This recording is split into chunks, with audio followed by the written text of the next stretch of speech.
Physical theft and types of physical theft అనేది చాలా important question. This we can expect tomorrow's examination. Physical theft అంటే ఏంది? ఫిజికల్గా ఒక మనిషిని డాక్యుమెంట్స్ తీసుకొని వెళ్ళిపోవడం, థెఫ్ట్ దొంగతనం అవ్వడంని ఫిజికల్ థెఫ్ట్ అంటాం. And enemy gains physical access into a system or device through theft of the item. అంటే కంప్యూటర్లో ఉన్న డేటా, పెన్ డ్రైవ్లు కానివ్వండి, ఇట్లాంటివన్నీ థెఫ్ట్ అయిపోతాయి చూడు, దాన్ని ఫిజికల్ థెఫ్ట్ అని అంటాం. You need to right the introduction minimum 3 to 4 lines. Many protection systems used to protect sensitive information can be useless. Enemy has physical access. ఒకవేళ నువ్వు ఎంత సెక్యూరిటీ పెట్టుకున్నా కూడా ఫిజికల్ యాక్సెస్, ఈ బుక్ నాకు కావాలి, మనకి ఈ బుక్కే వాని దగ్గర ఉన్నప్పుడు నువ్వు ఎంత సెక్యూరిటీ పెట్టుకున్నా కూడా నువ్వు వేస్టే కదా. ఫిజికల్ డాక్యుమెంట్ అనేది వాని దగ్గరనే ఉంది, సో నువ్వు ఎంత సెక్యూరిటీ పెట్టుకున్నా కూడా వేస్ట్. దాన్ని ఫిజికల్ థెఫ్ట్ అంటాము. So the most common physical theft ఏముంటుంది అంటే, first one tailgating. Tailgating అంటే ఏందనంటే, most workplaces are secured by some type of access control whether a locked door or swiped card access. ఒకవేళ నీ యొక్క data, for example ఒక company ఉంది, కంపెనీలో రిలేటెడ్ డేటా అంతా నేను స్టోర్ చేస్తున్నా ఫిజికల్గా, మాన్యువల్ రికార్డ్స్ ఏదో ఉన్నాయి, కానీ ఆ డోర్కి నేను లాక్ వేయకపోవడం కానీ ఇట్లాంటివన్నీ అయినప్పుడు లేనప్పుడు ఏమవుతుంది, ఫిజికల్ థెఫ్ట్ అనేది అవుతుంది కదా కంపల్సరీగా. ఫిజికల్ థెఫ్ట్ అంటే ఎంఎన్సీ కంపెనీస్లో వాళ్ళు ఏం చేస్తారంటే, వాళ్ళ ఎంప్లాయీ కార్డు స్వైప్ చేయడం కానీ, స్వైప్ అయితేనే ఆథరైజ్డ్ యూజర్స్ డోర్ ఓపెన్ చేస్తారు, వాళ్ళ ఫింగర్ ప్రింట్ కానీ, అవునా, ఇట్లాంటివన్నీ యూజ్ చేస్తారు. ఇట్లాంటివన్నీ యూజ్ చేయకపోతే tail gating is nothing but ఇట్లాంటివన్నీ యూజ్ చేయకపోతే ఫిజికల్ థెఫ్ట్ అనేది పోతుంది కదా. ఇప్పుడు మన ఇంట్లో సామాన్లకు మనం లాక్ వేసి పెట్టుకుంటాం, డోర్కి లాక్ వేయకపోతే ఏమవుతుంది, దొంగలు ఎత్తుకొని పోతారు. ఓకేనా, దాన్ని టెయిల్ గేటింగ్ అంటాం. This will naturally happen as multiple people pass through doors. అంటే ఒకటే డోర్, అంటే మెయిన్ గేట్కి, అంటే సెక్యూర్డ్గా ఉన్న గేట్స్కి అందరినీ అలౌ చేసేది ఉండరు. ఇప్పుడు ప్రిన్సిపల్ రూమ్కి మనం ఎవరు పడితే అలౌ చేయరు కాలేజ్లల్లో, అవునా, చేస్తారా?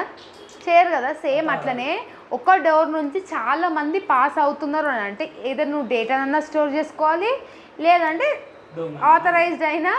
ఆథరైజ్డ్ సెక్యూరిటీ అయినా ప్రోటోకాల్స్ అయినా యూజ్ చేయాలి. Next theft of document. అంటే మెనీ ఆఫ్ ది కంపెనీస్ వల్ల డాక్యుమెంట్స్ అనేది టేబుల్ మీద అట్లనే వదిలేస్తారు. అంటే బయట వచ్చి ఎవరైనా, ఫర్ ఎగ్జాంపుల్ ఇప్పుడు మనం బ్యాంక్స్కి వెళ్ళాం అనుకో, బ్యాంక్స్లో కస్టమర్ యొక్క పాన్ కార్డ్ కానీ ఆధార్ కార్డు కానీ అన్ని టేబుల్ మీద అట్లా ఎట్లా పడేరాదు. పడేసి ఏమవుతుంది, ఇప్పుడు నార్మల్గా వేరే వచ్చినా కూడా ఆ డాక్యుమెంట్స్ని చూస్తారు, సమ్ పాస్వర్డ్స్ కానీ పిన్స్ కానీ చూసే అవకాశం ఉంది. అట్లా నెగ్లిజెంట్గా మీరు అట్లనే ఓపెన్ చేసి పెట్టుకున్నారు అనుకో డాక్యుమెంట్స్ని, ఏమవుతుంది, ఫిజికల్ థెఫ్ట్ అనేది అవుతుంది. అటు ఇటు పోతాడు, ఏదో ఒకటి పట్టుకొని పోతాడు, అవునా. సో దాన్ని థెఫ్ట్ ఆఫ్ డాక్యుమెంట్ అంటాం. థెఫ్ట్ ఆఫ్ డాక్యుమెంట్ అంటే దొంగతనం చేయడం. ఓకే, లైక్ ఆఫీస్ డెస్క్ మీద ఫైల్స్ కానీ ఇట్లాంటివి కానీ పెట్టకూడదు, దాని ఒక సపరేట్ స్టోరేజ్ ఫైల్స్లలో పెట్టాలి అని చెప్పి చెప్తున్నాం. అర్థమైందా? దీన్ని థెఫ్ట్ ఆఫ్ డాక్యుమెంట్ అంటాం. దాని గురించే మొత్తం పారాగ్రాఫ్ ఉంది, దాంట్లో మీరు ఒక 5 to 6 lines రాస్తే సరిపోతుంది. ఓకేనా, మీనింగ్ నేను చెప్తున్నా, దానికి మీనింగ్ మీరు రాయాలి. Next unaccounted visitors. Unaccounted visitors అంటే అన్ఆథరైజ్డ్ విజిటర్స్. అంటే మన డేటాను ఎక్కడైతే స్టోర్ చేసుకుంటామో అక్కడ మోస్ట్లీ అన్ఆథరైజ్డ్ వాళ్ళని అలౌ చేయరు, అట్లా చేయొద్దు కూడా. ఇప్పుడు ఎంప్లాయీకి ఈ రూమ్లో అవకాశం వచ్చే రైట్ ఉంది, బయట రోడ్ మీద పోలేకుండా కూడా ఇది వచ్చే రైట్ ఉందని అంటే ఇక సెక్యూరిటీ ఉంటుందా? ఈ రూమ్లో ప్రైవసీ ఉంటుందా? ఉండదు.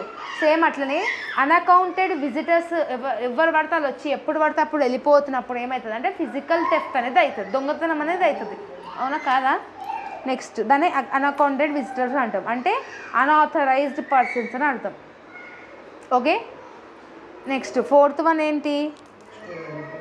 Stolen identification. Stolen identification is nothing but day before yesterday you were discussing about the hall ticket no, in place of వాళ్ళ ప్లేస్లో వీళ్ళు వెళ్ళిపోవడం కానీ, ఎంప్లాయీ కార్డ్ అంటే ఇప్పుడు కొన్ని కంపెనీస్లో ఏముంటుంది అంటే ఎంప్లాయీ కార్డ్ మీద స్కానర్ ఉంటుంది, ఆ స్కానర్ ఓపెన్ చేస్తేనే వాళ్ళకి డోర్ ఓపెన్ అవుతుంది, కానీ పర్సన్ వాడా కాదా చూడాలి. ఇప్పుడు మనం మెయిన్లీ కాలేజెస్లో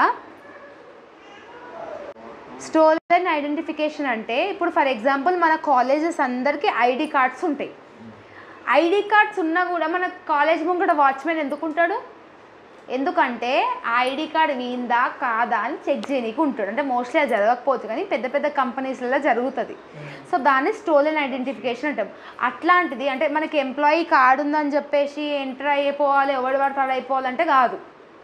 ఆ ఎంప్లాయీ ఐడి కార్డు మీద నీ బొమ్మనే ఉందా లేదంటే ఎవరి బొమ్మనే ఉందా అని చూసుకునే బాధ్యత కూడా ఉండదు. అట్లాంటివి చూడకుండా ఉంటే ఏమవుతుంది అంటే ఫిజికల్ థెఫ్ట్ అయ్యే ఛాన్స్ అనేది ఉంటుంది. Next social engineering. Social engineering అంటే ఏంటంటే manipulating your employees to gain access to secure areas. For example మీ యొక్క ఫ్రెండ్ సమ్ ఆథరైజ్డ్ ఆఫీసర్స్లో ఒక మంచి పొజిషన్లో ఉన్నాడు, ఒక మేనేజర్ ఎవడో ఉన్నాడు. వాడిని నువ్వు మ్యానిపులేట్ చేసి అరే ఈ డాక్యుమెంట్స్ బదులు ఈ డాక్యుమెంట్స్ పెట్టేసి అన్నాడు అనుకో, వాడు నీ మాట వినట్టు పెట్టిండు అనుకో, అప్పుడు ఏమవుతుంది ఫిజికల్ డాక్యుమెంట్ అనేది థెఫ్ట్ అయిపోతుంది కదా. సో ఇవన్నీ రీజన్స్ వల్ల ఒక ఫిజికల్ థెఫ్ట్ అనేది జరుగుతుంది. ఇవన్నీ 5 రీజన్స్. సోషల్ ఇంజనీరింగ్ అంటే అర్థమైందా? మోస్ట్లీ సినిమాలలో చూస్తాం, అక్కడ ఉన్న ఎంప్లాయీస్ని కొనుక్కోవడం కానీ ఇట్లాంటివన్నీ చేయడం కానీ వాళ్ళ కంపెనీ సీక్రెట్స్ కానీ. కంపెనీ ఫిజికల్ థెఫ్ట్ అంటే ఏంది?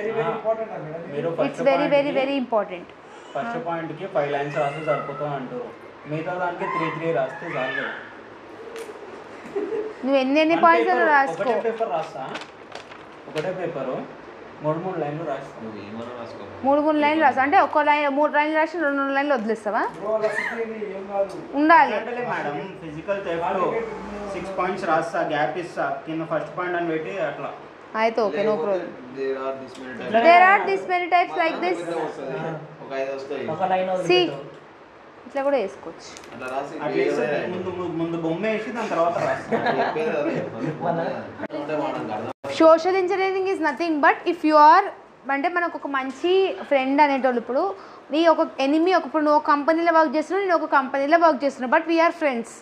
నువ్వేం చేస్తున్నావు, నీ కంపెనీస్లో ఉన్న సీక్రెట్స్ని నాకు తెచ్చి అనడం కానీ ఇట్లాంటివన్నీ చేయడం కానీ, అప్పుడు నేను నీ మాటని మ్యానిపులేట్ అయి తెచ్చిస్తున్నప్పుడు ఫిజికల్ థెఫ్ట్ అనేది అయిపోతుంది. మనుషులు అన్నప్పుడు మ్యానిపులేట్ అవుతారు. ప్రతి ఒక్కరు రోబోటిక్స్లో వాళ్ళు చెప్పిన పని వేసుకోవడం కూర్చుంటారా? కూర్చోరు కదా. సేమ్ దాని ఫిజికల్ థెఫ్ట్ ఆన్సర్ అర్థమైందా? Next intrusion detection system and prevention techniques. Intrusion detection system అంటే ఏంటంటే ఇఫ్ ఎనీ మెలీషియస్ యాక్టివిటీస్ నీ ఫోన్లో జరుగుతుంటే, ఏదైనా మెలీషియస్ యాక్టివిటీ నీ ఫోన్లో జరుగుతుంటే నీకు డిడక్షన్ ఇస్తుంది. సేమ్ నీ ఈమెయిల్ ఐడి ఎవరైనా పాస్వర్డ్ లాగిన్ చేసినప్పుడు కానీ, నీ ఇన్స్టాగ్రామ్ అకౌంట్ ఎవరైనా లాగిన్ చేసినప్పుడు కానీ నీకు ఇంటిమేషన్ ఇస్తుంది కదా, డిడక్ట్ చేస్తుంది కదా ఇట్లా జరుగుతుంది అని చెప్పేసి. ఒకవేళ సపోజ్ నీ ఫోన్ హ్యాక్ అయిపోయిందని అనుకో, what are the prevention techniques? Prevention techniques అంటే బ్యాకప్ చేయడం కానీ ఇంపార్టెంట్. ఇది ఫిజికల్ థెఫ్ట్ అయినా ఇంట్రూషన్ డిడక్షన్ అండ్ ప్రివెన్షన్, ఈ 2 క్వశ్చన్లకే ఒక క్వశ్చన్ వచ్చే ఛాన్స్ అనేది ఉంటుంది. ఐడిఎస్ అండ్ ఐపీఎస్ అంటాం. Intrusion detection system. డిడక్షన్ అంటే ఏంది? రాకపోతే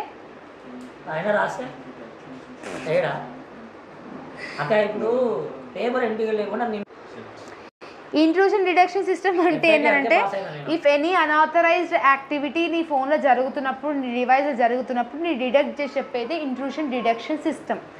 ఇంట్రూషన్ ప్రివెన్షన్ టెక్నిక్స్ అంటే ఏంటంటే రెమెడీస్ ఈజ్ నథింగ్ బట్ ఎట్లాంటి ఆన్సర్స్ అంటే దీనికి రిజల్యూషన్ ఏంది అని చెప్పేది ఇంట్రూషన్ ప్రివెన్షన్ టెక్నిక్స్ అనమాట. అర్థమైందా? దాని ఇంట్రడక్షన్ అది. Intrusion detection system and prevention system are solution for intrusion attacks. ఏదైనా సైబర్ అటాక్ నీకు అయ్యిందనుకో, నీ డేటా లీక్ అయ్యింది, నీ ఫోటో ఏమన్నా అయ్యింది అని అంటే ఫస్ట్ అది డిటెక్ట్ చేస్తుంది. ఫర్ సపోజ్ డిటెక్ట్ చేసినా నువ్వు అంత పట్టించుకోకుండా ఉన్నప్పుడు హ్యాక్ అయిపోయినాక ప్రివెన్షన్ టెక్నిక్స్ కూడా అదే చెప్తుంది. అవునా? ఫర్ ఎగ్జాంపుల్ నీ యొక్క ఫోన్లో ఒక డేటా సడన్గా డిలీట్ అయిపోయింది అనుకో, మనకి బ్యాకప్ అనే ఆప్షన్ కూడా ఉంటుంది కదా, అది ప్రివెన్షన్ టెక్నిక్. డిలీట్ అయింది అని అంటున్నా నేను. హ్యాక్ అయిన దాన్ని మళ్ళీ బ్యాక్ తెప్పించుకోవచ్చు కదా. మరి ఇంట్రూషన్ డిటెక్షన్ సిస్టమ్ అంటే ఏంటంటే it is a monitoring system. నీ ఫోన్లో 24 hours ఏం జరుగుతుంది అనేది మానిటర్ చేస్తుంది. That detects suspicious activities and generate alerts when they are detected. సస్పీషియస్గా ఏమైనా జరిగితే ఏదైనా తన తెలుగులో ఏమంటారు వద్దులే ఏదో జరగదాని లెక్క అంటే ఏదైనా సిచ్యువేషన్ మంచిగా లేదు అన్నప్పుడు ఏమంటారా సస్పీషియస్ సంథింగ్ అనుమానాస్పదంగా ఏమన్నా అయితే అది డిటెక్ట్ చేస్తుంది అనమాట. Okay, based upon these alerts admin are user can investigate the issue or take the appropriate actions. అంటే అది డిటెక్ట్ చేసినప్పుడు మనం చూస్తాం కదా, మనం చూసినప్పుడు ఏదో ఒక టెక్నిక్ కానీ ఏదో ఒకటి చూసుకుంటాం కదా, అట్లా లీనియన్స్ వదిలేయం కదా, దాని ఇంట్రూషన్ డిటెక్షన్ సిస్టమ్. ఇందులో 5 టైప్స్ ఉంటాయి. First one network IDS. Network IDS stands for network intrusion detection system. అర్థమైందా? Network intrusion detection system. ఈ ఇంట్రూషన్ డిటెక్షన్ సిస్టమ్ మన నెట్వర్క్ ల్యాన్ మ్యాన్ వ్యాన్ నెట్వర్క్స్ ఉంటాయి కదా, నెట్వర్క్స్ని 24 hours మానిటర్ చేసుకుంటూ కూర్చుంటుంది. ఈ నెట్వర్క్ని మానిటర్ చేసుకుంటూ కూర్చుంటుంది. నువ్వు డెప్త్గా ఏం చదవకు కానీ నెట్వర్క్స్ని డిటెక్ట్ చేసుకుంటూ కూర్చుండేదే first type of intrusion detection system. It is purely network అంటే ఏంది, ఓన్లీ నెట్వర్క్లో ఏమన్నా ఇప్పుడు నెట్వర్క్ నేను చెప్పిన ఇంతకుముందు దాంట్లో నెట్వర్క్ని కూడా హ్యాక్ చేస్తారని చెప్పేసి ఇంతకుముందు క్వశ్చన్లో. సో నెట్వర్క్ని హ్యాక్ చేస్తున్నారు అంటే దానికి ఏమైనా ఇంటిమేషన్ మెలీషియస్ యాక్టివిటీ ఏమైనా జరిగినప్పుడు ఇది డిటెక్ట్ చేసి డైరెక్ట్ సిస్టమ్కి పంపిస్తుంది అనమాట. ఇట్లా ఏమైనా అవుతుంది నెట్వర్క్లో అన్సస్పీషియస్గా ఏమో అవుతుంది అని చెప్పేసి చెప్తుంది. Next host ideas. Host ideas అంటే నీ యొక్క అడ్మిన్ సేమ్ నీ యొక్కటి ఈమెయిల్ కానీ పాస్వర్డ్ కానీ వేరే వాళ్ళు యాక్సెస్ చేస్తున్నప్పుడు నీకు డిటెక్ట్ చేసి చెప్తుంది కదా, హోస్ట్ ఐడియాస్ అంటాం దాన్ని. అర్థమైందా? Independent host or devices on the network అంటే నీ యొక్క డివైస్ని వాడు ఆథరైజ్ చేద్దామని చూస్తున్నప్పుడు నీకు డిటెక్షన్ సిస్టమ్ అనేది ఇంటిమేట్ చేస్తుంది. Next protocol based intrusion detection system. Protocols అంటే ఏం చెప్పిన ఇంతకుముందు సెకండ్ యూనిట్లో, మనం ఏదైనా ఒకటి చేయాలంటే ప్రోటోకాల్ అనేది కంపల్సరీగా ఉండాలి. ఏదైనా ఒక సర్చ్ చేయాలంటే మనకు ప్రోటోకాల్ ఉండాలి. అట్లాంటి ప్రోటోకాల్లో వాడు ఏమైనా ఇంజెక్ట్ చేసినప్పుడు ఈ ఇంట్రూషన్ డిటెక్షన్ సిస్టమ్ అనేది చూసుకుంటూ కూర్చుంటుంది. అర్థమైందా? ఏమైనా ఇంటిమేషన్ అయితే చెప్తుంది అనమాట. Next application protocol based. Application protocol based is nothing but communication platforms ఏవైతే ఉన్నాయో మనకి ప్రోటోకాల్స్లో ఏ ప్రోటోకాల్స్లో ఇంజెక్ట్ చేస్తున్నాము, ఏదైనా కోడ్స్ ఏమైనా ఇంజెక్ట్ అవుతున్నాయి అని అంటే ఇది డిటెక్ట్ చేసి చెప్తుంది. సెకండ్ యూనిట్లో మనం నేర్చుకున్నాం కదా హోస్ట్ అని చెప్పేసి. అట్లాంటి హోస్ట్లో ఎవడైనా చేయాలని చూస్తున్నప్పుడు ఏమైనా అటాక్ చేయాలని చూస్తున్నప్పుడు ఇది డిటెక్ట్ అయ్యి చెప్తుంది. దాన్ని ప్రోటోకాల్ ఇంట్రూషన్ డిటెక్షన్ సిస్టమ్ అంటాం. Next application protocol based. Application protocol is nothing but communication platforms ఏవైతే ఉన్నాయో అంటే వాట్సాప్ కానీ ఇన్స్టాగ్రామ్ కానీ వేరే ఏమైనా కమ్యూనికేషన్ మీడియాస్ ఉన్నాయి కానీ అలా ఏమైనా అవుతున్నప్పుడు కూడా మనకి డెఫినెట్గా మనకి ఇంటిమేషన్ వస్తుంది. సేమ్ ఇంతకుముందు ఫోన్పే చెప్పిన కదా, ఏదైనా ఒక బ్యాంక్ ట్రాన్సాక్షన్ చేస్తున్నప్పుడు వాడు ఇది ఇంటర్నేషనల్ ట్రాన్సాక్షన్ అని చెప్పేసి అన్ఆథరైజ్డ్ ట్రాన్సాక్షన్ అని చెప్పేసి ఇంటిమేషన్ ఇస్తుంది. దాన్ని అప్లికేషన్ ప్రోటోకాల్ బేస్డ్ అంటాం. Next hybrid IDS. Hybrid IDS అంటే 2 or more approaches of intrusion detection system. అంటే combination of 2 or more approaches. అంటే నీ యొక్క డివైస్ని ఒక్క డివైస్ కన్నా ఎక్కువ డివైస్ కనెక్ట్ అయ్యి ఉన్నది అనుకోండి, అప్పుడు ఇది ఏం చేస్తుంది, డిటెక్ట్ చేసి చూపిస్తుంది అనమాట. వెదర్ 2 ఫోన్లలో నువ్వే ఉన్నవా లేదా అనేది డిటెక్ట్ చేసి చూపిస్తుంది. ఈ 6 points types of intrusion detection system: network, hybrid, application, protocol, host. అర్థమైందా? 5 ఈ 5 గురించి నేర్చుకోండి. జస్ట్ సైడ్ హెడింగ్స్ నేర్చుకుంటే దాని లోపల ఉన్న మ్యాటర్ మీకు ఆల్రెడీ వచ్చేస్తుంది కాబట్టి ఓన్గా రాయాలి. అవునా? Intrusion detection system, intrusion prevention system ఒకటే ఆన్సర్ లాగా కన్వర్ట్ అయి ఉంటుంది. ఇంట్రూషన్ ప్రివెన్షన్ అంటే ఏంది? Preventing techniques. An IPS continuously monitors a network for malicious activities and takes action to prevent it, including reporting and blocking it. Intrusion detection చేసినప్పుడు నీ యొక్క phone ఎవరైనా హ్యాక్ చేసినప్పుడు డిటెక్ట్ చేస్తుంది. తర్వాత ఇఫ్ సపోజ్ ఇన్ కేస్ ఏదైనా అయ్యిందని అనుకో, ఇదేం చేస్తుంది, దాన్ని బ్లాక్ చేయడం కానీ రిపోర్ట్ చేయడం కానీ విల్ హ్యావ్ అన్ ఆప్షన్ను. ఆ ఆప్షన్ని ప్రివెన్షన్ టెక్నిక్ అనేది చూపిస్తుంది అనమాట. అర్థమైందా? నెక్స్ట్ స్పామ్ కాల్స్ వస్తే మనం బ్లాక్ చేసుకునే ఆప్షన్ ఉంటుంది, రిపోర్ట్ చేసుకునే ఆప్షన్ ఉంటుంది. అది ఐపీఎస్లో కూడా మొత్తం 4 ఉంటాయి. Next network based IPS. నెట్వర్క్కి సంబంధించిన దాంట్లో ఏమైనా ప్రాబ్లం అయితే ఇది ప్రివెంట్ చేస్తుంది అనమాట. ఏంది? Network IPS, network intrusion prevention system.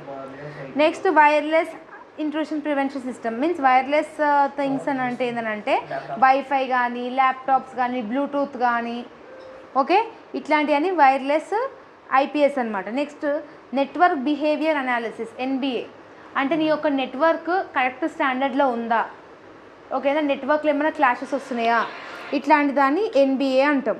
Next host based IPS, same మనకి ఇంతకుముందు హోస్ట్ బేస్డ్ ఐడిఎస్ ఏదైతే ఉందో ఐపీఎస్ కూడా ఇదే ఉంటుంది అనమాట. అంటే హోస్ట్ దాంట్లో ఏమైనా డిటెక్ట్ అయ్యి మెలీషియస్ యాక్టివిటీ అయితే ఇది ప్రివెంట్ చేస్తుంది, హోస్ట్ దానికి సంబంధించింది. అర్థమైందా ఈ answer? Next security information management. వద్దా సెక్యూరిటీ ఇన్ఫర్మేషన్ మేనేజ్మెంట్? చెప్పాలంటే మొత్తం పాయింట్స్ ఉన్నాయి కదా, కన్ఫ్యూజ్ సరే సరే మాల్వేర్ చెప్తా పట్టు. Malware means a malicious activity or a malicious software code which will be harmful to your software system. అవునా? ఏదైనా ఒక లింక్స్ కానీ కోడ్స్ కానీ ఇల్లీగల్గా ఉన్నప్పుడు, అన్ఆథరైజ్డ్ ఉన్నప్పుడు మీద సిస్టమ్ని ఏం చేస్తుంది? హార్మ్ఫుల్ చేస్తుంది. వైరసెస్లు కానీ ఇట్లాంటివన్నీ వస్తుంది, అది మాల్వేర్. టైప్స్ ఆఫ్ మాల్వేర్ ఏముంటుంది? సేమ్ ఫస్ట్ యూనిట్ ఏవైతే రాసినారో యాడ్వేర్, ర్యాన్సమ్వేర్, రూట్ కిట్ అంటే ఏంటంటే ఇది ఒక టైప్ ఆఫ్ మెలీషియస్ సాఫ్ట్వేర్ అనమాట. ఇది ఏం చేస్తుంది? యూజర్స్ అంటే కిట్ల రూపంలో ఉంటుంది అనమాట. ఆ బ్లాక్స్ ఆఫ్ దాంట్లో ఏమవుతుంది అంటే కోడ్స్ అవి ఇంజెక్ట్ అయ్యి ఉంటాయి. సో అట్లాంటిది కూడా రూట్ కిట్ అంటాం. అంటే మీరు ఫస్ట్ యూనిట్ ఏదైతే నేర్చుకుర్రో పాయింట్స్ సైబర్ థ్రెట్స్ది, అందులో ఇది కూడా రాయొచ్చు. స్పైవేర్ రాసుకోవచ్చు, నో ప్రాబ్లం. స్పైవేర్ అంటే ఏంది? నీ ఫోన్ని ఎవరో చూస్తున్నట్టు బట్ నీకు తెలియదు చూస్తురో లేదనేసి. అర్థమైందా? బ్యాటరీ జల్దీ అయిపోతున్నప్పుడు, నీ డేటాలో నీ ఫోన్లో స్టోరేజ్ కెపాసిటీ ఎక్కువ లేనప్పుడు, ఇట్లాంటి అన్ని ఇంటిమేషన్ సిమ్టమ్స్ ఏంది? నీ యొక్క ఫోన్ మాల్వేర్కి సంబంధించినది. Cyber crime, cyber terrorism, cryptojacking ఇవన్నీ రాయొచ్చు. వైరస్ రాయండి, మళ్ళా సపరేట్గా వైరస్ కూడా ఉంటాయి కదా. మాల్వేర్ యొక్క సిమ్టమ్స్ ఏముంటాయి? కంప్యూటర్ని స్లో డౌన్ చేస్తుంది, కంప్యూటర్ డివైస్ని స్లో డౌన్ చేస్తుంది, ల్యాక్ ఆఫ్ స్టోరేజ్ ఉంటుంది, మళ్ళా క్రాషింగ్ ఉంటుంది, ఫోన్ అనేది ఏమంటారు దాన్ని ఏమంటారు అబ్బా, స్ట్రక్ అవుతూ ఉంటుంది, పాపప్ మెసేజ్లు ఊకొస్తాయి, ఓకేనా, స్పామ్ మెసేజ్లు ఊకొస్తాయి, స్పామ్ కాల్స్ వస్తాయి. ఇట్లా ఒకటే ఫోన్కి ఇప్పుడు ఎందుకు వస్తాయి అంటే వాళ్ళు ప్రతి ఒక్క ఆర్గనైజేషన్ని, ప్రతి ఒక్క వెబ్సైట్లో వాళ్ళ డేటాని ప్రొవైడ్ చేస్తారు కాబట్టి వస్తాయి ఇట్లా. ట్రోజాన్ హార్స్ అంటే Trojan, TROJAN. So it is a malware. Normal file లాగా కనిపిస్తుంది, మనము క్రోమ్లో నార్మల్ ఫైల్ లాగా డౌన్లోడ్ చేసుకుంటాం, కానీ డౌన్లోడ్ ఎనీవే హార్మ్ఫుల్ ఫైల్ అని వస్తుంది కదా, అంటే కనిపించనికే నార్మల్ ఫైల్ లాగానే అనిపిస్తుంది, కానీ మనం దాన్ని క్లిక్ ఆన్ చేసినప్పుడే అది మెలీషియస్ ఫైల్ అని తెలుస్తుంది. అర్థమైంది? దాన్ని ట్రోజాన్ హార్స్ అని అంటాం. ఎనీవే డౌన్లోడ్ ఎనీవే అంటావా? కీలాగర్ అంటే ఏంటంటే కీబోర్డ్కి మనం కొన్ని కంపెనీస్లల్లో కీబోర్డ్స్ ఉంటాయి కదా పీసీకి, వాడు ఏమేమి క్లిక్ చేస్తుండో కూడా తెలుస్తుంది. కీబోర్డ్ని హ్యాక్ చేస్తారు తెలుసా? ఈ విషయం మీకు తెలియదా? కీబోర్డ్లో మనము ఏమి ఎక్కువ నెంబర్స్ క్లిక్ చేస్తున్నామో అనేసి కీబోర్డ్ని హ్యాక్ చేస్తారు, అంటే దాన్ని బట్టి పాస్వర్డ్స్ తెలుసుకోనికి. ఇది చాలా ఇంపార్టెంట్, ఇది ఒక టైప్ ఆఫ్ మాల్వేర్ అనమాట. అంటే ఎస్పెషల్లీ MNC కంపెనీస్లలో ప్రతి ఒక్కళ్ళు సిస్టమ్ కింద వర్క్ చేస్తున్నారు కాబట్టి ఈవెన్ నార్మల్గా వాళ్ళ మేనేజర్స్ కూడా వాళ్ళ ఎంప్లాయీస్ కీబోర్డ్స్ చెక్ చేస్తారు, ఎక్కువ వాళ్ళు ఏ కీస్ని ఎక్కువ ప్రెస్ చేస్తున్నారు, వెదర్ డేటా వాళ్ళు కరెక్ట్గా కీబోర్డ్ని యూజ్ చేస్తున్నారో లేదా అనేసి. దాన్ని కీ లాగర్ అంటాం. అంటే కీస్ని మనం హ్యాక్ చేసినాం అనుకో, వాడు ఏమేమి టైప్ చేస్తున్నా అనేది మనకి ఇక్కడ కనిపిస్తుంది, ఏ లెటర్స్ టైప్ చేసి. అట్లాంటప్పుడు ఏమవుతుంది? పాస్వర్డ్స్ కానీ మెసేజెస్ కానీ డీకోడ్ అయిపోతాయి, సెక్యూరిటీ అనేది పోతుంది. అర్థమైందా? కీ లాగర్ ఇంత ఓడినట్టు ఓన్లీ యూస్ టు